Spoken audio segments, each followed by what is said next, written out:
19 minutos y 1 segundo para nuestro ganador. Ahí está buscando esa última vuelta y mientras tanto llegando a meta el segundo es aplauso para Borja García Náñez. 19 minutos y 19 segundos para el segundo de nuestra carrera. Y mientras estos que van buscando esa última vuelta, ahí está encabezado este grupo por Raúl Gutiérrez y compañía.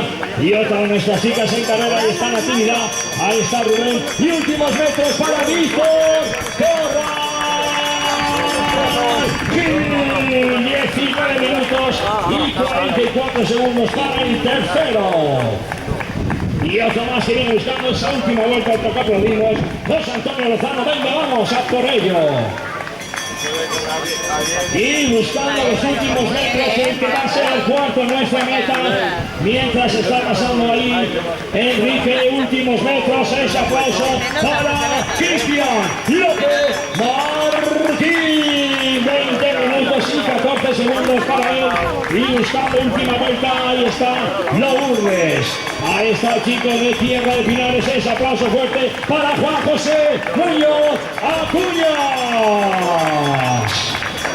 20 minutos y 28, vamos a ver ese último sprint.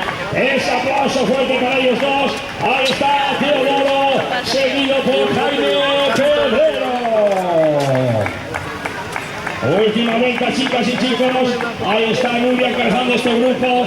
Ahí está también Álvaro y con ellos ahí venía también Joaquín. Ahí está Begoña. Lidia Lomete, aplausos para nuestro bombero de Begoña. Ahí está Rubén Guerra, ahí está Ángel Álvarez. Y ahí está también llegando a la línea del